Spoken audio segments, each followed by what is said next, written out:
Hello and welcome to Eastern Roman History. How do we know what we know about the Eastern Roman Empire and its history? The simple answer is that sources that were written at the time, such as a book or something like a coin, survives to this day, and we can use that to piece together the events of the past. So I shall go through a few of the principal sources that I and Byzantine historians use for the history of this empire from Diocletian to Constantine XI. For the 4th century, Lactantius's On the Deaths of the Persecutors and Eusebius's works cover the period from Diocletian to Constantine the Great. For Constantius II to Theodosius the Great, we have Ammianus Marcellinus's Res Gestae, perhaps one of the greatest historians of his age, and Zosimus's New History that covers the 3rd century to 404. The ecclesiastical history of Socrates is also essential for the 4th and early 5th century, as well as Sosimon and Theodoret that cover a similar period. The 5th century is covered in imperfect detail by chronicles, such as Count Marcellinus, Idatius, and John Malalalus. This can be supplemented with fragmentary histories such as Philostorgius and Priscus. Later sources are also helpful, although they contain their own flaws, such as Evagrius's Church History and Jordanes' Getica. Starting with Anastasius I, our sources get better. There is of course Procopius's mammoth histories of the wars, which go over some details on earlier history, as well as Justin I and of course Justinian. There is also his secret history, which resembles modern newspapers in terms of factual accuracy. Procopius was continued by Agathias and was in turn continued by the fragmentary history of Menander the Guardsman. Count Marcellinus's Chronicle becomes a contemporary source. For the later 6th century, with the death of Procopius, we have Evagrius, who becomes a contemporary source, as well as the church history of John of Ephesus, although this only survives in part. Theophylact Simocarta was the Procopius of the reign of Maurice Tiberius. This was the last classical history for some centuries. There is also the Armenian history of Sebios, and the Egyptian John of Nicu's Chronicle was also a close contemporary of these events.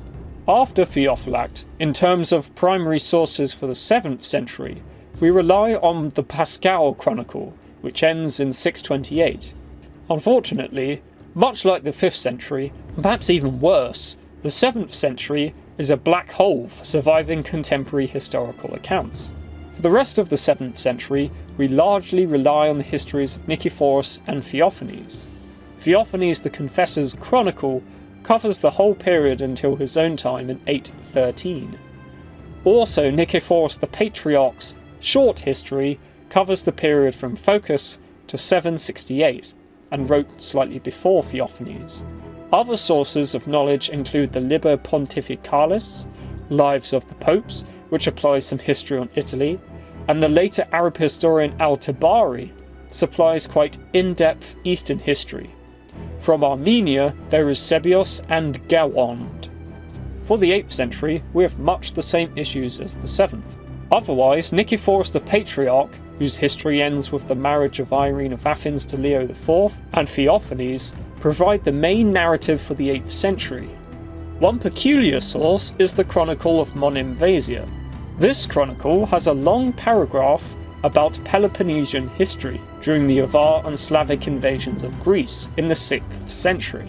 The other long paragraph of this tiny chronicle is concerned with the reconquest of the Peloponnese by Nicephorus I in the early 9th century. With the 9th century, Byzantine historiography began to revive itself. Not only did Nicephorus the Patriarch, John Syncellos, and Theophanes the Confessor write their histories, but Sergius the Confessor started writing a history from where Nicephorus left off to his own time under Michael II. This history no longer survives, except for 2 fragments. The so-called Scripta Incertus, which covers a portion of Leo V's reign, and the Chronicle of 811, which covers Nicephorus I's doomed Bulgarian campaign in 811. Although these 2 pieces of history may be unrelated, or not even written by Sergius the Confessor at all. He is the only person we know of that wrote a history of that time, and both fragments likely belong to him. After the Scriptura Incertus is George the Monk, who wrote a chronicle from Adam to 843. After George the Monk, the next surviving chronicle or history was not written until the 10th century. Genesios covers the reigns of Leo V, Michael II, Theophilus, and Michael III.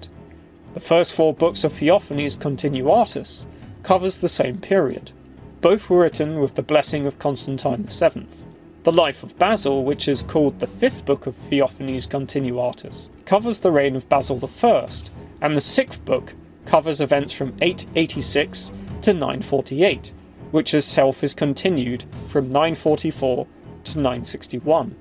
Although himself not a historian, it would be remiss of me not to mention Patriarch Photius's Bibliotheka.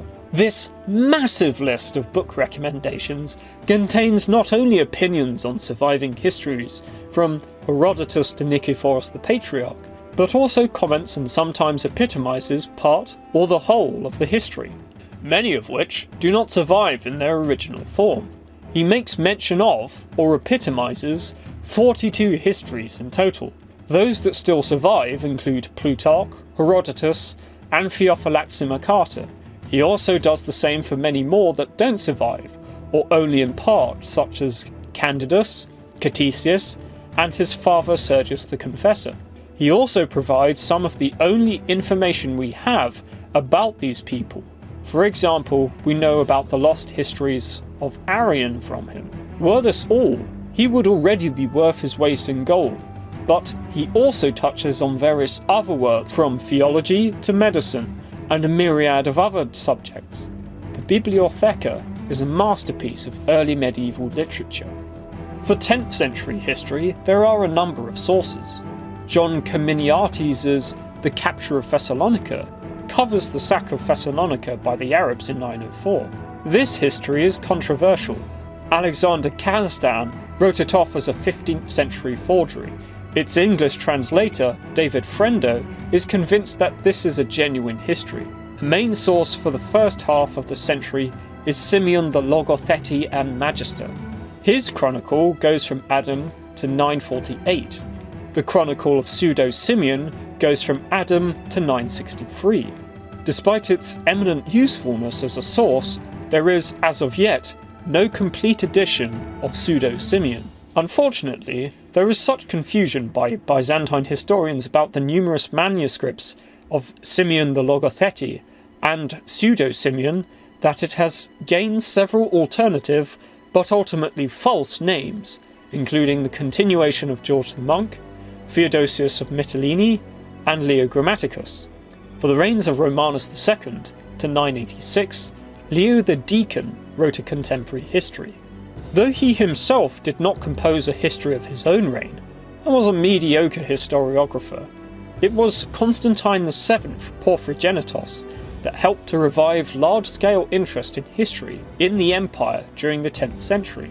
Constantine VII composed On the Themes, a legendary history of the themes, On Ceremonies, a guide to Eastern Roman court ceremony, The De Administrando Imperio, a guide to Eastern Roman foreign affairs and general history and geography of the empire and the peoples that surround it for his son Romanus II. He wrote 3 military treatises on imperial expeditions, a guide to military campaigning. He also commissioned the Excerpts, a gigantic collection of excerpts on all sorts of subjects. Of particular interest are the excerpts on embassies, from the Romans to foreigners and from foreigners to the Romans, which preserves fragments of historians that no longer survive, such as Priscus's embassy to Attila the Hun. As well as all of this, he also commissioned, or at least patronised, the histories of Genesius and Theophanes Continuatus, and he was a historical contributor to the Life of Basil, the 5th book of Theophanes Continuatus. Considering that after Theophanes and the fragmentary Scriptura Incertus, with the exception of the banal Chronicle of George the Monk and the lost history of Nicetas the Paphlagonian, Genesius and Constantine VII were the first to start writing history again. After Leo the Deacon, our next surviving source is Michael Selos, who first wrote the Historia Symptomos, a brief history from Romulus to Basil II. He then later wrote the Chronographia, a history and memoir covering Basil II to 1078, ending with the revolt of Nicephorus III. Following him was Michael Italiates, who wrote a history from 1034 to 1080. John Skylitzes, keen to weave all of the histories together since Theophanes into a single narrative, wrote his synoptic history from Leo V to Michael VI, and then probably wrote a continuation of his history from 1057 to 1079. A major benefit of Skylitzes' history is that it incorporates pieces of many lost histories, making him a go-to source for the entire period he covers. He is also the main source for the history of Basil II. George Kedronos did much the same as John Skylitzes, and wrote a history from the creation to 1057. He wanted to basically include all of the history that Skylitzes missed out before 813, thus his compendium of history covers events from Adam to 1057. After Michael Italiates, Nicephorus Bryennius wrote Materials for History. This history covers events from 1068 to 1079, focusing on the rise to power of Alexios Comnenus. Anna Comnene continued her husband's work and wrote the Alexiad, a history of her father Alexios I from 1071 to 1118. The only competitor to Anna's history is John Cenaris. His epitome of histories is a history of all Roman history from creation to 1118. Although the only section of his history that is his own is from 1081 to 1118, he adapts his sources, many of which no longer survive, into a true masterpiece. For the 12th century, John Kinnamos' history covers John II and Manuel Comnenus' reigns until 1176.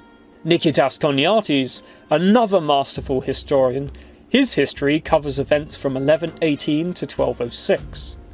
Another important historical source is Eustachius of Thessalonica.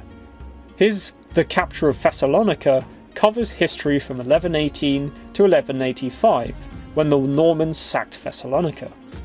For the 13th century, in the Nicene Empire, George Acropolites wrote a history picking up from where Nikita Scogniatis left off, detailing history from 1204 to 1261.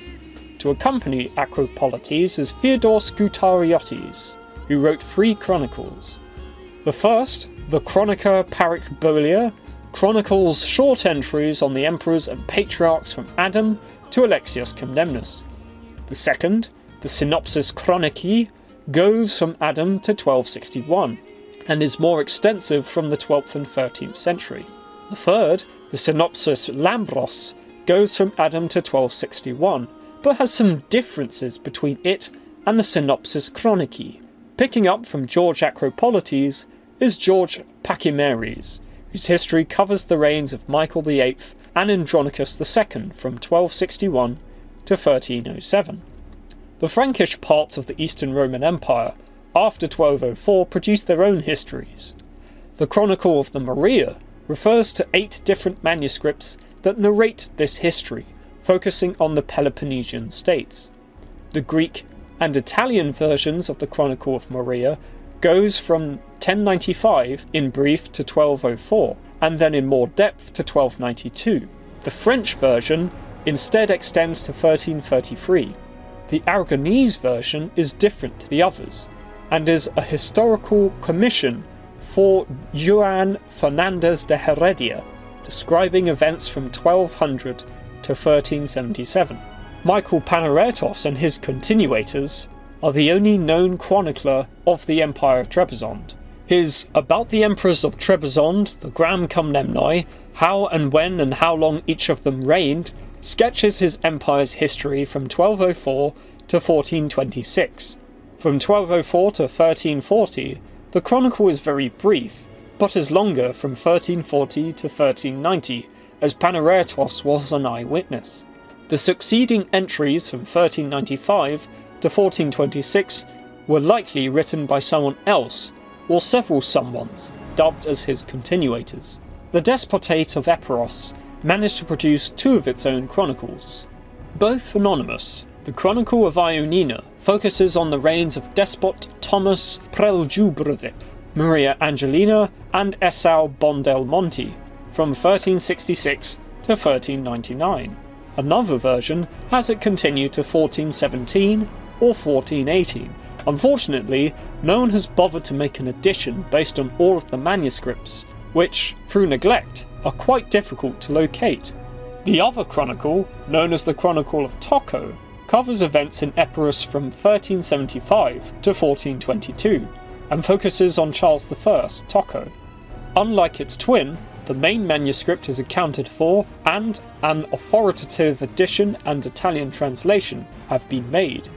In the 14th century, Nicephorus Gregoras wrote a history of the Romans which covers events from 1204 to 1358 or 1359.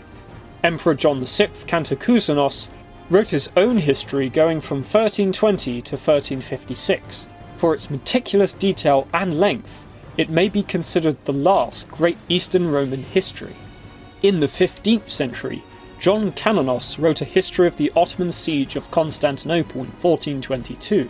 John Anagostes, following in the tradition of Eustachius of Thessalonica, and possibly John Caminiates, wrote a history about the capture of Thessalonica by the Ottomans in 1430. Ducas wrote a history, first numbering the years from Adam to 1204, then summarised a history from 1204 to 1341, and lastly his history truly begins in depth from 1341 to 1462. George Francis wrote a chronicle from 1413 to 1477. This historical memoir is known as the Chronicon Minus. Arcarius Melissenos, a 16th century Greek bishop, wrote a larger chronicle based on Francis, covering history from Michael VIII to Constantine XI. He even pretended to be him, leading to the author of this work being called Pseudos Francis. This chronicle, called Chronicon Maius, is highly suspect as a historical source, especially considering its author lied about his identity and was a known forger, as well as having been written a century after the empire's fall. Michael Critoboulos' history of Mehmet the Conqueror is a Greek history written about the fall of the Byzantine Empire and the rise of the Ottomans from 1451 to 1467. Laonikos Chalkonkondylius' The Demonstrations of Histories, based on Herodotus, narrates events both near and far from the beginning of the 14th century to the 1460s. Fyodor Spandounis, who might be described as the last Byzantine historian, being a second-generation refugee. His History on the Origins of the Ottoman Emperors traces Ottoman history from Alexios I to 1537, though the Byzantine Empire, the Despotate of Morea, and the Empire of Trebizond were long gone by the time he wrote his history. And these are the principal sources for the history of the Eastern Roman Empire. There are many more, but these are by far the most important.